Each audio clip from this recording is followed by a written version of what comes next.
Əziz Bakılıları və şəhərimizin qonaqları, haqqında danışacağımız stansiya əvvəllər qara şəhəri olaraq tanıdığımız və neft emal müəssisələrinin ən çox yerləşdiyi rayonda yerləşir.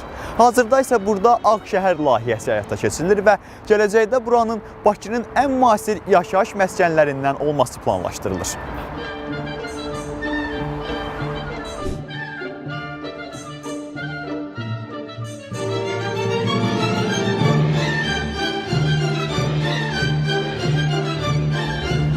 Stansiya Bakı metropoliteninin ən dərin stansiyasıdır. Adını isə Səfəvi dövlətinin qurucusu Şah İsmayıl Xətaidən alır.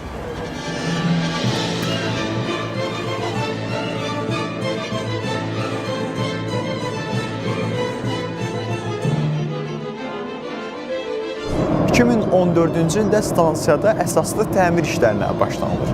Təmir işlərinin ilk mərhələsi stansiyanın tunellərində olduğu üçün stansiya sərnişinlərin üzünə bağlı qalmır. Amma 2018-ci ildə eskalatorlarda aparılan dəyişikliklər zamanı stansiya bir il bağlı qalır.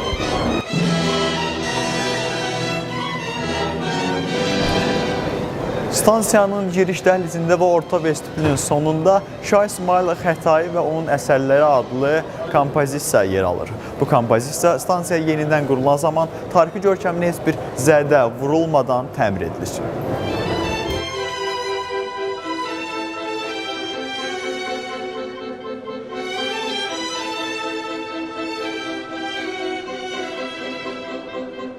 Stansiyaya çatan qatarlarda Fikrət Əmirovun 1001 gecə əsəri səslənir.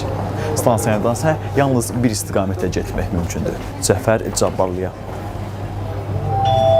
Qapılar bağlanır. Növbəti stansiya Cəfər Cabbarlı.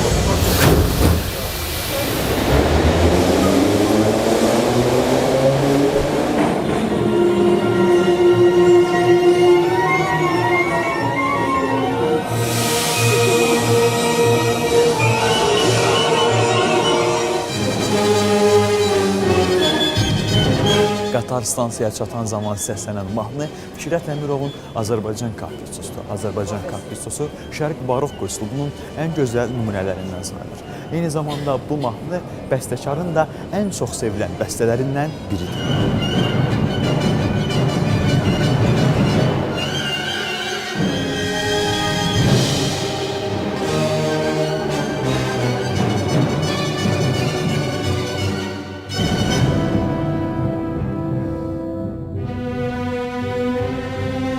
Stansiyanın giriş dəhlizinin sonunda bizi Cəfər Cabbarlı və Qəhrəmanlar adlı qarelyef qarşılayır.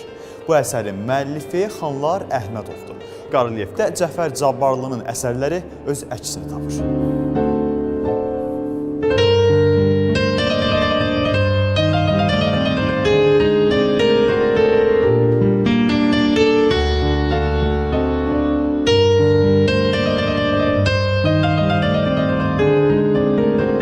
Cəfər Cabbarlı və 28 may metro stansiyalarını birləşdirən yeraltı keçidlər mövcuddur. Bu keçidlər müxtəlif istiqamətlərdən gəlib, yerin altından çıxmadan Xətai istiqamətinə getmək istəyənlər üçün keçid rolu oynayır.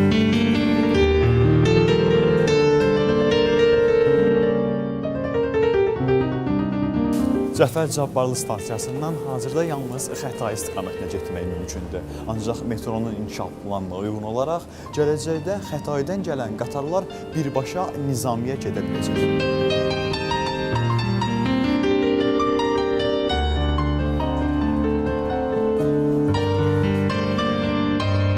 Əziz Bakılılar və şəhərimizin qonaqları, bugün biz sizə Cəfər Cabbarlı və Şah İsmayıl Xətai stansiyalarından danışdıq. Növbəti həftədə növbəti stansiyada görüşənədək. Hələlik.